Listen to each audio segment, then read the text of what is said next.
Hi, this is Yaya, and welcome to this video about branched nucleotides. This video was made for MCDB 427, which is molecular biology at the University of Michigan.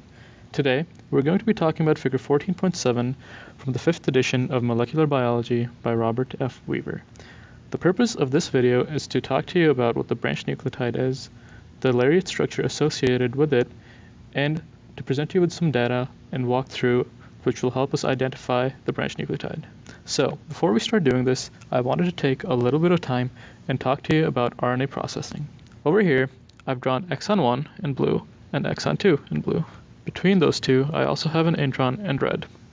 Recall that RNA processing involves splicing, and splicing allows us to retrieve a product that looks a little bit like this, where our two exons are together and the intron is no longer part of the picture.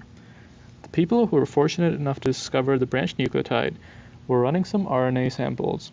Their samples were from pre-mRNA splicing reactions, and they weren't running as intended on the polyacrylamide gel. This led them to believe that there was an intermediate step where an RNA structure was being formed. This RNA structure is called the lariat structure. The lariat structure is important because this is where the branched nucleotide is found.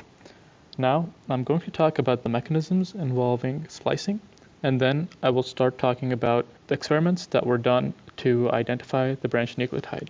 So, splicing includes two steps, two reactions, and both of these reactions are transesterification reactions.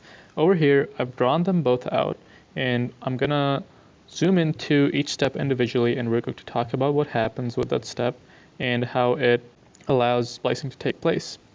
Now, this over here is a close-up of the first step of splicing. And over here, I have in blue exon 1 from the previous figure and exon 2, also in blue from the previous figure. You can see that there's a nucleotide over here. This nucleotide is the branched nucleotide, and we know now that it is an A, but the people who were conducting these experiments, Sharp and his colleagues, did not know the identity of it. We also have a hydroxyl at the 2' end of this nucleotide, and the first transesterification reaction is that the hydroxyl actually goes ahead and attacks the phosphate at the end of exon 1, and in doing so, it releases the intron from the end of the first exon. This is the second step of the splicing mechanism, and over here you can see that the phosphate that was released from the first group is attached. The red line here signifies the intron and the lariat structure. The green A is still the branched nucleotide, and it has three linkages at the 2' end, the 5' end, and the 3' end. As far as the second transesterification reaction goes, the hydroxyl that was left over from the first step goes ahead and attacks the phosphate at the beginning of exon 2, and in doing so, it releases the intron from both the exons, and the exons can be put together. To get a better understanding of what's going on, I've drawn out a figure over here that shows the actual branch point.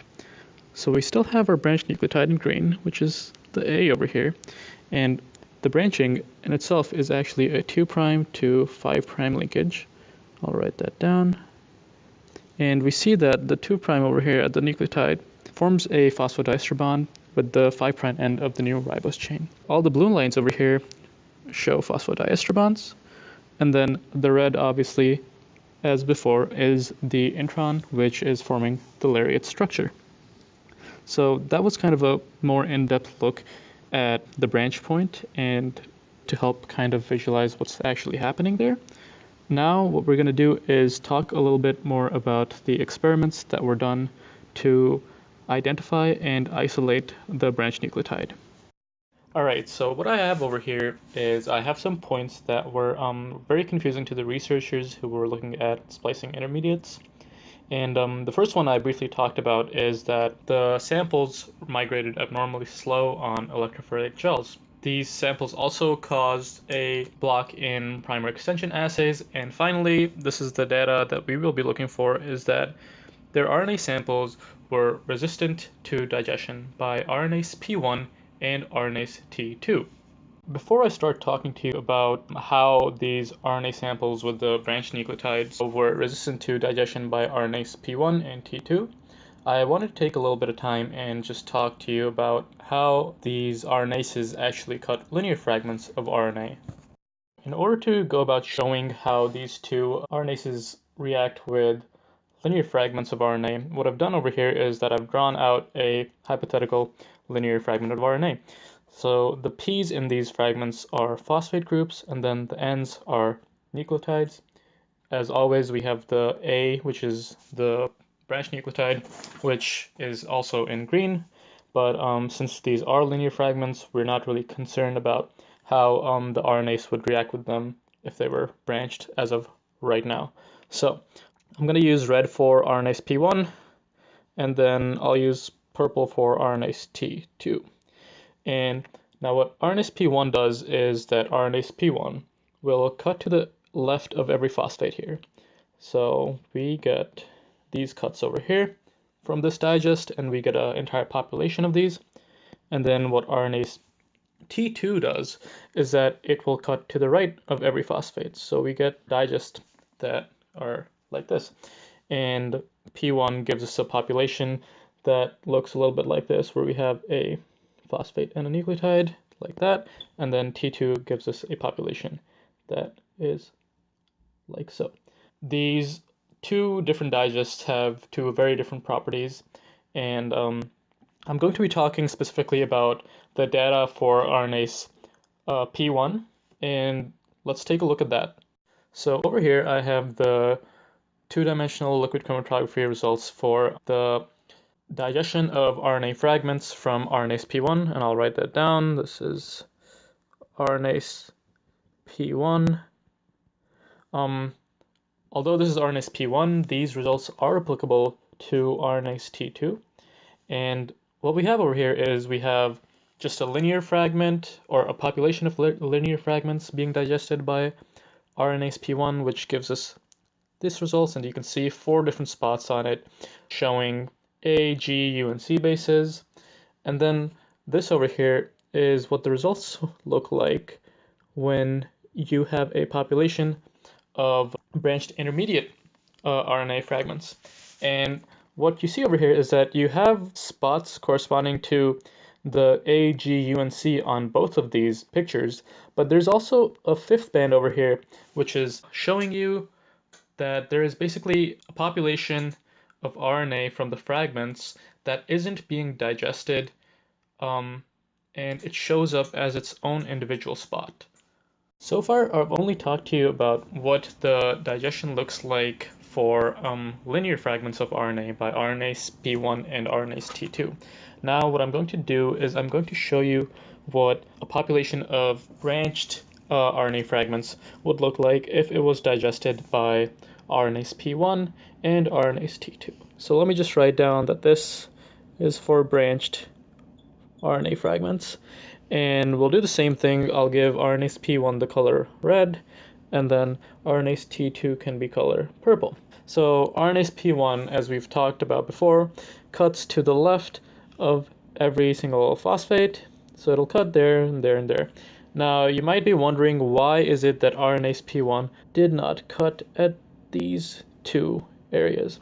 And the reason why is because in a linear fragment, RNase P1 will just cut to the left because your nucleotide has only 2 linkages, one to the phosphate on the left and one to the following phosphate. But in a branched nucleotide, you have 3 linkages on your nucleotide, and this makes it so that the RNase does not recognize this as an appropriate site for cutting, and in doing so, it just skips right over to the next place where it can cut appropriately. Same thing with RNase T2. It's going to cut to the right of every phosphate, and we get products that look like this, and we do not get a cut at these spots. And the same thing is true for this, and that is that because there is a branched nucleotide which has 3 linkages, the RNase is not going to register that as an appropriate location to cut, and it'll just skip on over to the next place where it can cut. So based off of what we've looked at so far, I'm going to tell you that these 2 different RNases result in the fragments having 2 different properties in terms of their overall ionic charge. And I'll show you data for this in just a second, but I'll tell you that RNase P1 has an overall charge of -4, and the digest from RNase T2 has an overall charge of -6. Now let's take a look at why this happened. So what we have over here are the digested products from RNase T2 and RNase P1. And I'm going to tell you why the two different digests have two different charges. Now, if we were to look at RNase T2 and its digested product, we'll see that we have two free phosphates, which both give us a -2 charge. And then we also have two phosphodiester bonds, which give us a -1 charge at these locations. And if you were to add it all up, you would get a total -6 charge. And then similarly for RNase P1 and its digested product, what we have is we get a free phosphate group, which gives us two negative charges, and then we have two phosphodiester bonds, one over here and one over here. And if you were to add all that up, you would get a -4 charge. The fact that these two different digests have two different charges allows us to separate our digested product and take a look at how we can isolate the branched nucleotide, because that is what the purpose of all of this is, and get closer to isolating and identifying it. Now, this over here is the product from the digest of RNase P1, and what Sharp and his colleagues did is that they decided to treat their digested fragments with pyridate and aniline, and what the combination of these two things does is that it gets rid of these two nucleotides that are to the right of our phosphate groups. We end up getting a product which has just our nucleotide of interest, which at this point Sharp and his colleagues did not know, and it is surrounded by some phosphates. It still has its three linkages at the 2', 3', and 5' regions. And what Sharp and his colleagues did next was that they just ran some two-dimensional liquid chromatography samples and were able to identify their branched nucleotide as an A. That is all for this video. Thank you for watching. As always, go blue.